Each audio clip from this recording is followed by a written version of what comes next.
এনসিপিও আজকে একটা কথা আছে যে জোটে আসতে পারে। সব মিলিয়ে আপনাদের অবস্থানটা কি? আমরা আশা করছি যে বৃহৎ জুলাই বিপ্লবের অংশীজন প্রায় সবগুলো দলই সমন্বয়ের মাধ্যমে আসন সমঝোতার মাধ্যমে আমরা নির্বাচনে অংশগ্রহণ করব। আসন্ন ত্রয়োদশ জাতীয় সংসদ নির্বাচনে অংশগ্রহণ করার জন্য, নির্বাচনে প্রতিদ্বন্দ্বিতা করার জন্য বাংলাদেশ খেলাফত মজলিসের পক্ষ থেকে ঢাকা 13 মোহাম্মদপুর আদাবর শেরেবাংলা নগর আসন থেকে নির্বাচনে প্রতিদ্বন্দ্বিতা করার উদ্দেশ্যে আমি এখানে মনোনয়নপত্র জমা দান করলাম। সেই সাথে যে জুলাই সনদ বাস্তবায়নের লক্ষ্যে যে গণভোট হবে, সেই গণভোটেও দেশের সাধারণ সকল নাগরিকদেরকে ভোটাধিকার প্রয়োগ করার জন্য আমরা আহ্বান জানাচ্ছি।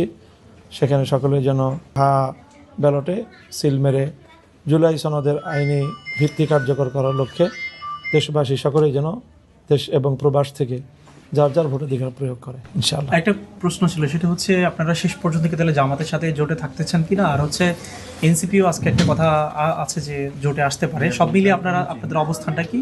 আমরা আশা করছি যে বৃহৎ জুলাই বিপ্লবের অংশীজন প্রায় সবগুলো দলই এখানে ঐক্যবদ্ধ হয়ে আমরা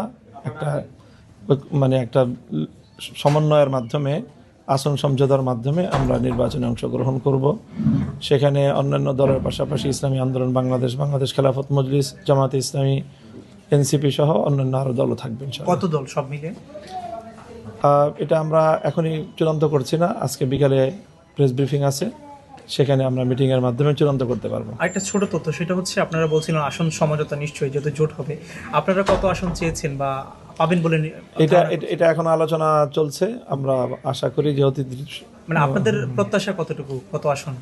সেটা এই মুহূর্তে আমরা শুধু কোনো আসন সংখ্যা বলছি না, আমরা প্রক্রিয়াধীন আছে। আশা করছি যে সেটা সুন্দরভাবে সম্পন্ন হবে। একটা ছোট শেষ প্রশ্ন, সেটা হচ্ছে যে আইন শৃঙ্খলা নিয়ে আপনাদের ইয়াটা কি? আইন শৃঙ্খলার বিষয়ে আমাদের কনসার্ন আছে। আমরা এখনো পরিপূর্ণ লেভেল প্লেয়িং ফিল্ড বিষয়ে আমরা এখনো আশ্বস্ত না।